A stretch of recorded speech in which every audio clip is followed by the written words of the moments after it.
أشرقت نفسي بنور من فؤادي على رسوله الكريم أما بعد فأعوذ بالله من الشيطان الرجيم بسم الله الرحمن الرحيم قال الملأ الذين استكبروا من قومه لنخرجنك يا شعيب والذين آمنوا معك من قريتنا أو لتعودن في ملتنا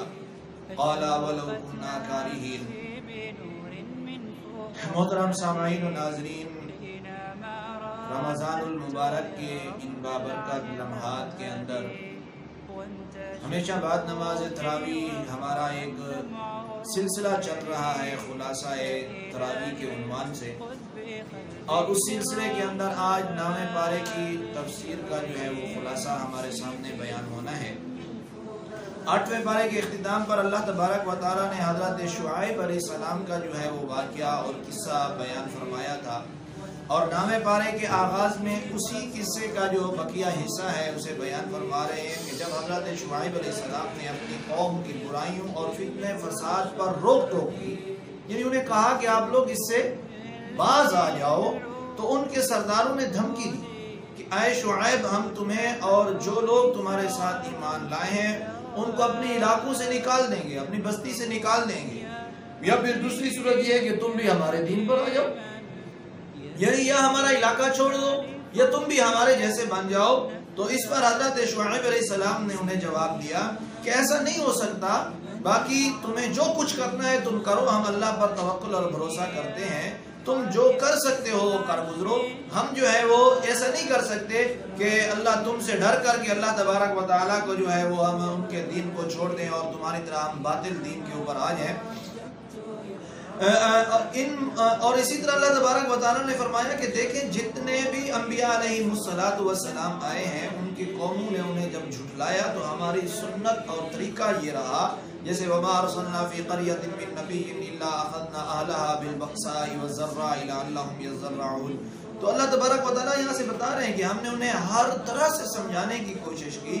اور تنگی اور تکلیف میں مبتلا کرتے، شاید کہ وہ ہماری طرف، یعنی مصیبت میں آ کر کے شاید وہ اللہ کی طرف رجوع کر لیں، شاید کہ وہ توبہ کر لیں، لیکن وہ نرمی یا سختی کسی بھی طریقے سے جب نہیں سمجھتے تو اللہ تبارک و تعالیٰ ان کے اوپر پھر کیا کرتے ہیں، عذاب کو مسلط کر دیتے ہیں۔ پھر انہی واقعات سے آپ علیہ السلام کو حضور نبی کریم صلی اللہ علیہ وسلم کو تسلی دینا بھی مقصود ہے کہ دیکھیں کہ اگر یہ لوگ آپ کو جھٹلاتے ہیں تو آپ سے پہلے والے انبیاء کو بھی اسی طرح انہوں نے جو ہے وہ جھٹلایا تھا۔ اور اسی طرح اللہ تبارک و تعالیٰ نے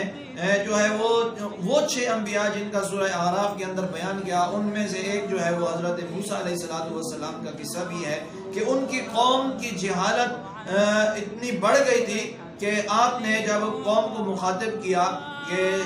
کہا کہ بھائی دیکھو آپ جو ہے وہ اللہ تبارک و تعالیٰ کی وحدانیت کے اوپر یہ کرو، اور اسی طرح جب انہیں معجزات دکھائے جو اللہ نے حضرت موسیٰ علیہ السلام کو معجزات عطا کیے تھے، وہ معجزات وغیرہ انہیں دکھائے کہ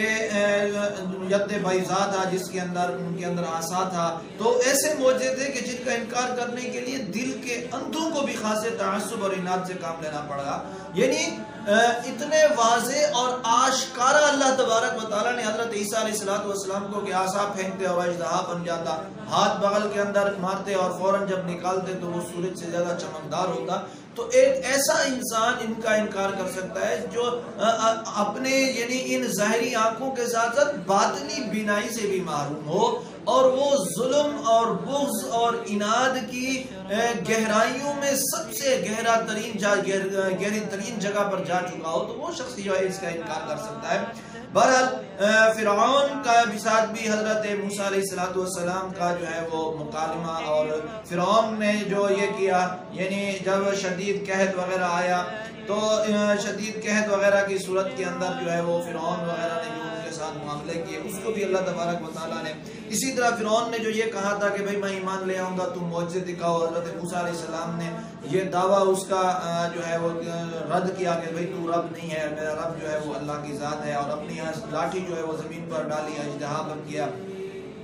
اور جب وہ اژدہا بنا تو فرعون نے جو ہے وہ ڈر سے تخت سے جو چھلانگ ماری۔ یہ سب واقعات مکمل اللہ نے تفصیل کے ساتھ۔ پھر فرعون کا جو ہے وہ جادوگروں کو جمع کرنا، جب دیکھا کہ حضرت موسیٰ علیہ السلام یوں ہاتھ مارتے ہیں سورج سے زیادہ روشن ہو جاتا ہے، لاٹھی کو پھینکتے ہیں تو وہ ایک اژدہا کی صورت کے اندر جو ہے وہ سامنے آ جاتی ہے. کہا یہ تو بہت بڑا جادوگر ہے، لہذا اس کے مقابلے کے لیے ایسے کرو، پوری دنیا کے بڑے بڑے جادوگروں کو جمع کرو، اور جمع کر کے اعلان کرا دیا کہ ان جادوگروں کا حضرت موسیٰ علیہ السلام کے ساتھ مقابلہ ہوگا. جب حضرت موسیٰ علیہ السلام کے مقابلے میں وہ آئے اور انہوں نے اپنی جو ہے وہ رسیاں ڈالی، حضرت موسیٰ علیہ السلام نے اپنا عصا ڈالا تو اس عصا نے ان تمام بظاہر سانپ نظر آنے والی رسیاں، حالانکہ حقیقت میں تو وہ رسی تھی، مسمرزم کے ذریعے سے انہیں سانپ بنایا گیا تھا، تو ان کو ختم کر لیا، نگل لیا. تو ان جادوگروں نے کہا کہ یہ جو ہے یہ جادوگر نہیں ہے، یہ اللہ کی طرف سے کوئی بہت بڑی طاقت ہے جس طاقت کے سامنے ہم عاجز ہیں، اور ہم بھی اسی موسیٰ کے رب کے اوپر ایمان لے کر کے آتے ہیں. پھر فرعون نے انہیں قتل کرا دیا تھا. تفصیلی جو ہے وہ واقعہ ہے. اسی طرح فرعون اور اس کی قوم کی جانب سے حضرت موسیٰ علیہ السلام کی دعوت کے جواب میں مسلسل تکبر، سرکشی، انکار، ظلم و ستم کا جو سلسلہ جاری تھا، یہاں تک کہ اللہ تعالیٰ نے بھی انہیں یکے بعد دیگرے مختلف عذابوں کے اندر مبتلا کر دیا. اور وہ عذاب کیا تھے؟ وہ عذاب ان میں سے پہلا یہ تھا کہ ان کے اوپر تو ایسا طوفان بھیجا کہ ان کی کھیتیاں تباہ کر دیں، اور ٹڈیوں کا عذاب اللہ تبارک و تعالیٰ نے اس طرح بھیجا کہ ان کے درختوں کے پتے تک، تنے تک، سب کچھ وہ کھا گئی. اور اس قدر اللہ تبارک و تعالیٰ نے ان کے اوپر ایک عذاب اور یہ بھیجا کہ چچڑیاں ان کے اوپر بھیجیں کہ وہ ان کے گلے کے اندر جو ہے وہ یعنی ان کے گلے کو انہوں نے تہس نہس کر دیا، تباہ کر دیا. اور اسی طرح ایک عذاب ان کا مینڈکوں کی کثرت، یعنی ہر جگہ جہاں بھی دیکھتے تھے مینڈک ہی مینڈک ہے، مینڈک ہی مینڈک، کھانے کے اندر مینڈک، پانی کے اندر مینڈک، ہر جگہ مینڈک. ایک یہ عذاب بھیجا. اسی طرح ان کے جو ایک عذاب یہ بھیجا تھا ان کے نہروں کا، ان کے کنووں کا، ان کے مٹکوں کے پانی کو خون کے اندر جو ہے وہ بدل دیا تھا. تو کئی. اور اسی طرح جب یہ عذاب ان کے اوپر آئے اور آتا تو موسیٰ علیہ السلام کے سامنے پہنچ جاتے، آہوزاری کرتے، عہد و قرار کرتے کہ اب اللہ سے دعا مانگے یہ عذاب ٹل جائے، اس کے بعد جو ہم سرکشی نہیں کریں گے، ہم ایمان لے آئیں گے، وغیرہ وغیرہ. اور فرعون کہ یہ پھر ایسا ہوتا کہ جب موسیٰ علیہ السلام جو ہے وہ دعا مانگتے، یہ عذاب ٹل جاتا، تو وہ پھر جو ہے وہ کیا کرتے، دوبارہ اسی سرکشی کے اوپر آ جاتے. اسی طرح موسیٰ علیہ السلام کی قوم نے جب بچڑے کو معبود بنایا تھا، ایک لمبا واقعہ ہے. موسیٰ علیہ السلام جب کوہ طور پر تورات لینے کے لیے گئے اللہ کے حکم سے، پیچھے موسیٰ سامری جو تھا اس نے جو ہے وہ ان کی قوم کو گمراہ کر دیا تھا. اور حضرت موسیٰ علیہ السلام اور موسیٰ سامری کی جو ہے وہ پرورش بھی بڑی انوکھی ہے. مختصراً بتاتا ہوں کہ حضرت موسیٰ علیہ السلام کو اللہ تبارک و تعالیٰ نے فرعون کے گھر کے اندر پالا، اور جو موسیٰ سامری تھا جو بنی اسرائیل کو گمراہ کرنے والا تھا، اس کی پرورش جو ہے وہ جبرائیل امین نے جنگل میں ایک پہاڑ کی غار کے اندر کی تھی. تو بہرحال یہ ہے کہ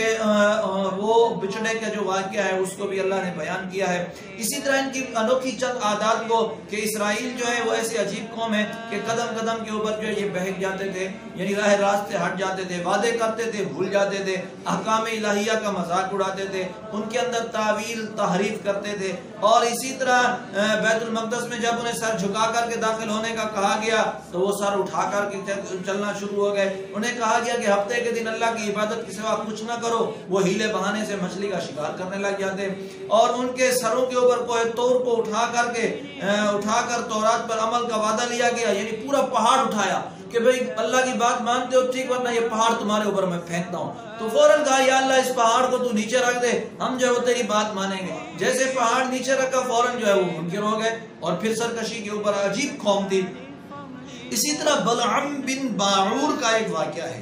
اس کو بھی اسی کے اندر جو ہے وہ بیان کیا گیا ہے کہ وہ ویسے جیسے اس کو علم شرف عطا. اس کا مفصل واقعہ دل تو کرتا ہے کہ بیان کروں، لیکن انشاءاللہ پھر کبھی کروں گا. ابھی مختصر یہ ہے کہ اللہ نے اسے علم عطا کیا تھا، لیکن اس بدبخت نے اپنے علم کو دنیا کے چند ٹکوں کی خاطر جو ہے وہ فروخت کر دیا تھا، اور اللہ تعالیٰ کا اس کے اوپر جو ہے وہ عذاب آیا، پکڑ آئی. بہرحال تو اس کا بھی اسی طرح جو ہے وہ واقعے کو بیان کیا ہے. قیامت کے متعلق بھی کہ قیامت جو ہے وہ آنی تو ہے، لیکن اس کا علم جو ہے وہ صرف اللہ کی ذات کو ہے. اسی طرح حضور نبی کریم صلی اللہ علیہ وسلم کے اخلاق کریمانہ کو بھی بیان کیا گیا. قرآن کی عظمت کو بھی یہاں بیان کیا ہے کہ قرآن کی عظمت جو ہے وہ بہت بڑی ہے. اور اس کے آگے جو ہے سورہ انفال شروع ہوتی ہے جو کہ مدنی سورت ہے. اس میں 75 آیات 10 رکوع ہیں، اور یہ بڑی اس آیات کو انفال اسی لیے بھی کہتے ہیں کہ اس کے اندر جو ہے مال غنیمتوں کا ذکر ہے. اور اسی طرح اس آیت کے اندر زیادہ تر تذکرہ جہاد فی سبیل اللہ کا ہے. مومنوں کی صفات کا بھی یہاں اللہ تبارک و تعالیٰ نے بیان کیا ہے، لیکن اس سے پہلے غنیمت کا حکم بیان کیا ہے کہ مال غنیمت کا حکم، کیونکہ اس کی تقسیم کے بارے میں مسلمانوں کا ایک